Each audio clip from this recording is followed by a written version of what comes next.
here's my question. If we were able to come in and basically pay full price, take over the debt, pay you out your equity, seller finance your equity portion of it, how come that would not work in this situation? Hey, what's going on, guys? My name is Alex. I'm a real estate investor, and I want to make these videos to share with you guys the things I'm learning, the challenges I'm having, and the struggles I'm overcoming, with the intention that you guys use this information to accelerate your own journey. So today we have part 2 of a call calibration or a call breakdown that we're doing on myself, where we take a seller from no to yes on seller finance. So without further ado, let's get into it. Well, my question is why go seller financing? Why not just Why not buy it outright? Is that what you're asking? Yeah. Yep. Yeah. So good question. If we had to basically bring our own financing or just buy it cash, with interest rates, I would have to go get a DSCR loan at 8 or 9%. And with the cash flow, you said it's rented at about $1,850. I know I would have to be way, way, way lower. So this is one strategy that we do to basically increase the purchase price. Because obviously that low cash number doesn't work for everybody. Like, for example, in your situations, like you really have no reason to go with that low cash offer. Like, this is a beautiful property. You bought it, because just a couple of years ago, right? So instead, sometimes we pivot and we do it this way. Like, for example, I just bought one from a guy named Robbie like 3 days ago now, where essentially he had it listed as well. It was probably on the market for, 60, 75 days, somewhere in that ballpark. But basically I came in and I paid his realtor commissions. I paid closing costs. I took over his existing financing through a servicing company, so it can be removed from his debt to income ratio, all that good stuff.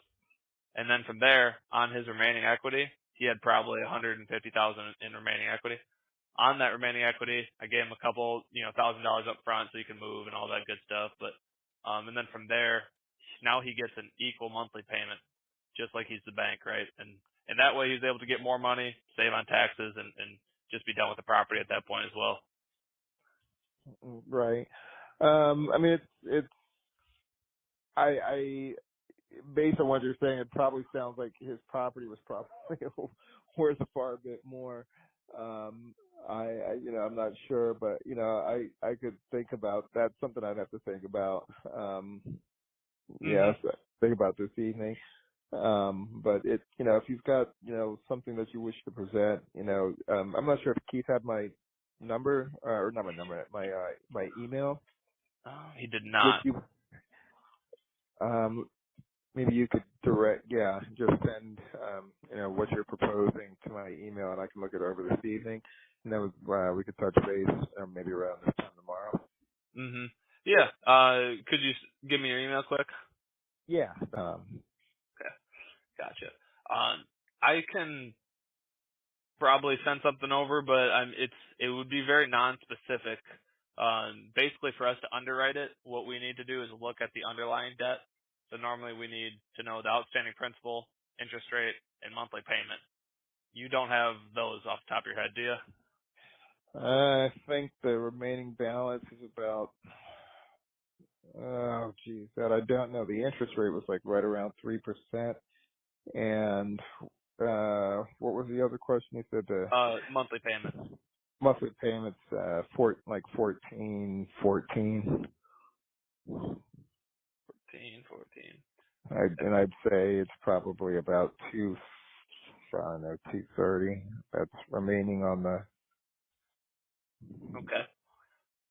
Good. So you've got about 120,000 or so ballpark equity.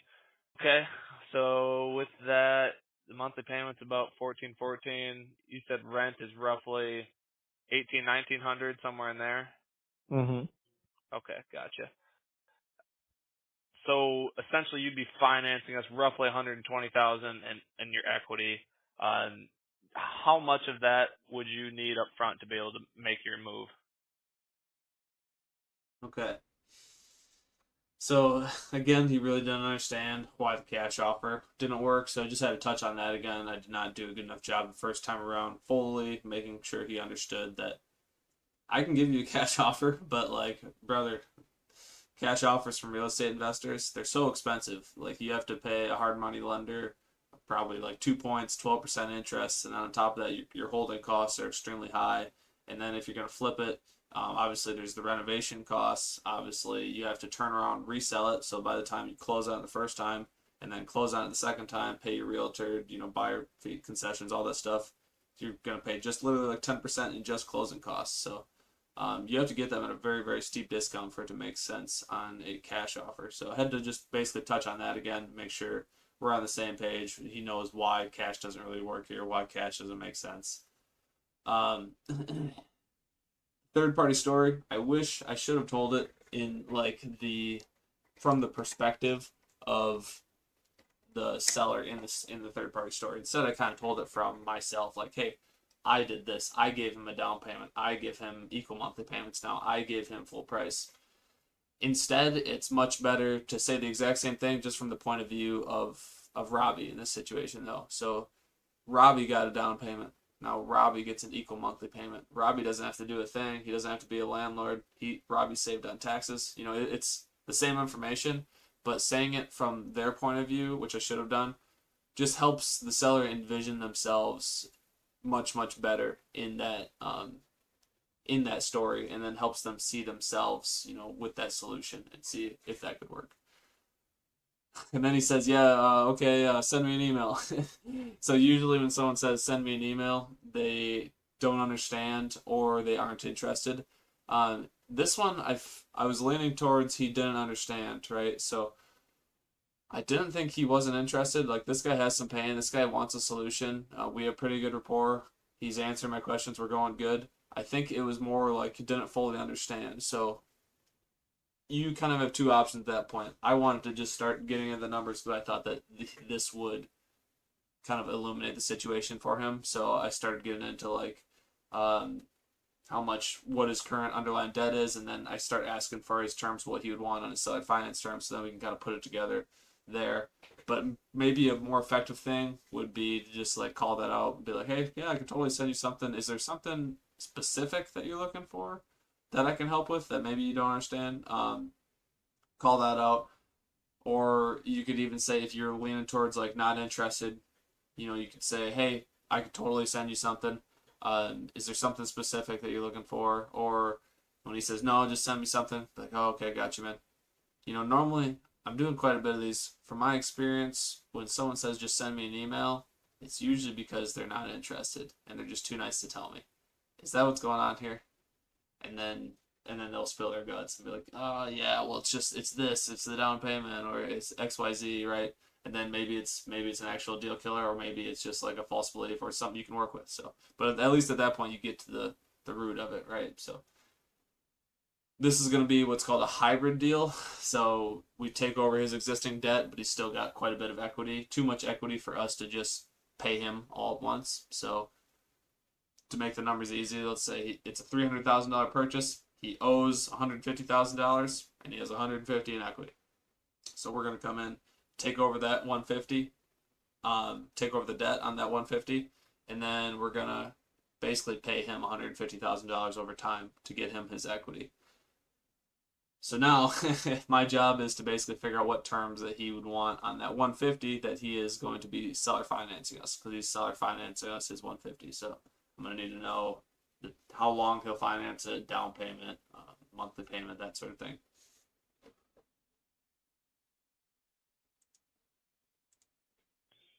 I'm like I said, I'm not in an immediate rush. I'm staying at her house right now. Just during this transition, the houses are being built as we speak. So I'm expecting sometime within the next 3 to 4 months. Okay. But it's not essential that I have a payout to move. That's not required. Okay, gotcha. And then next question is, how many years would you be open to taking payments on that equity? Yeah, that's something I have to think about. I've never even thought of that. Of course. Yeah, so essentially, The main things to, I guess, think about, right? How long you're open to taking these payments. I've got some sellers that, they're cool with 15, 20 years. Obviously, we could probably get you a little bit more money. You're going to pay less in taxes. But I also have sellers that, for them, it's super important to have a balloon at year 7 or year 10 or whatever that might be, right? So, Mhm. so if that's important to you, definitely just let me know so we can underwrite it. Okay. Last question. Obviously, we're going to buy this, and our primary strategy is make it a rental. Call it 1,900 or so a month we can rent it for, and then we're going to be paying your payment of roughly 1,400. And then we obviously have to pay like a property manager and put away a little bit of money for repairs and stuff. But what would make sense for you for like a monthly payment? Like, is there like a don't even call me back if it's less than X a month or something like that for you? Again, I hadn't even thought about this. When I was collecting the rent, I was renting, at the time, I think it was 1,300. Wanted to go up. I refinanced, right? So initially the rent was 1,300. I was renting it for 1,800. So, 500 as my, basically what I was pocketing. I guess that's, the baseline that I would start from, but, ideally if I can get it, 750, that. Gotcha. Yeah, I think 750 might be tough, just because that would obviously put our payment higher than what we could rent it for. And like I said, we still have to pay a property manager 10% and Right, put right, away a little bit of money for when a tenant punches a hole in the wall and stuff. right. Let me think about that, because Yeah, like of I course, of said, course. It's a lot at once. It really is, especially if you haven't considered something like this before. But okay, I guess if you were me, when would you check back in with you? I mean, like I said, tomorrow is fine. Let me just double check my calendar. I do have an appointment tomorrow morning, like at 11, and I should be back right around 1, right around this. What time is it? Yeah, right around this time. Maybe just to be safe, maybe 2 o'clock tomorrow, or we can do later in the week if that's better for you. Okay, I have an appointment from 2 to 3. I could do probably 1:30, or at 3 o'clock I'd be available again. Okay, let's say 3. That'll be, just to be safe. Okay, that sounds good. And then, yeah, it should just be a quick call. Try to get some stuff so we can underwrite it, and then put a solid offer in front of you, so we All can right. get the actual numbers. Okay, I appreciate it. Thank you. Yep. Yep. Have a good one. All right, take care. Bye. Bye-bye. Okay, so getting his terms, just asking him. We always want to get their terms first, right? Figure out what their needs are, what their situation is. Because if we just throw out something random, like in these terms transactions, there's literally so many levers you could pull, so many different routes you can go. If you literally just like randomly pick one, the chance of that actually fitting their situation is extremely low. So really, really want to work to get their terms, and then see what you can't do with those. So in this situation, he really didn't need that much of a down payment, which is going to be a big plus for us. That's going to be a massive hindrance on a lot of these terms deals, because a big down payment will kill the deal for sure. So you want to figure out down payment, how long he'll take those payments, and monthly payments.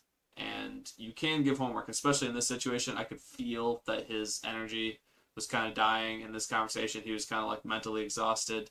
Uh, we weren't. I didn't believe that we were going to get too much further. And it is okay to give homework, to say, hey, here's what you need to figure out for this next call to be productive, right? And basically set yourself up for the next call. So when it comes to the monthly payment too, here a little pro tip. A lot of times they'll just say, hey, how much do you want a month? And then they'll just say some crazy number. Like, I don't know why, but they just do every time. Like, they know you want to rent it. They know rent is 1,900, but if you just say, okay, what do you want every month? They'll be like, oh, like $3,000. And it's just like, come on, bro. It's like, I'm gonna rent this for 1,900. You want me to like give you this big chunk of money, pay full market value, lose a couple grand on it every single month like that? Would you do that deal? So what I've been trying to do recently is just really quickly go over that upfront contract with them again. Like, hey, I'm gonna try to rent this. I'm taking over the debt on the property. I have to pay a property manager still. I have to, put away some money for when a tenant punches a hole in the wall and I have to replace the roof or whatever. And then I ask how much money they want every single month, because then it kind of sets that realistic expectation again. Like, okay, like I can't just give you an infinite number, right? Because that would not make sense on my end. So that is something I like to do before asking for that monthly payment. Um, and then the call back, the next call. So you definitely want to set a specific time. That's gonna greatly increase the percentage chance that they are going to actually pick up the phone the next time. And then in that situation, I wanted to basically portray to him like, hey, my time is not just free willy nilly here. Like I have other people I'm talking to. I have my schedule is busy. I keep a regimented schedule, and that's basically what I was trying to communicate with that calendar thing there. So nailing down a specific time is really good. It has that effect of being like, okay, this person has high status. This person is helping lots of people. This person is working with lots of people. You know, it's not just like, yeah, any single time you want, does not matter. My calendar is completely open for you. Like, you don't want to go really that route, even though you're going to be tempted to try to be like a high service, but that's really going to hurt you in the end and hurt them, because they're not going to come to the solution that would benefit them. And then setting the expectation on the next call, again, that's going to greatly increase the chance that they pick up, like especially in this situation where we just had a 20-minute conversation or whatever it was, and he might see my name on his phone next time and be like, oh, I don't have time for that. Like, you know, like I don't have another 20 minutes. Like, I don't want to do that. And then he'll just want to answer, right? So if I try to set that expectation, hey man, next call, here's what we're going to talk about. It'll be really quick. I just need the rest of your terms. Then I can go underwrite it. It'll take 2 minutes. And that's going to greatly, greatly increase the chance that you actually get him on the phone again. So those are a couple of things that are going through my mind. Maybe some stuff that I wish I would have done better. Stuff I have to work on. I do say a lot. I hate that. I'm working on removing that from my vocabulary, but that's a process for sure. But there's lots of other stuff going on here. I just kind of want to share, give you guys like a stream of consciousness as I was listening to this. I'll probably have to break this up into 2 parts because it got pretty long, but let me know what you guys took from this one and what you guys want to see on the next one. And yeah, I'll see you on the next one.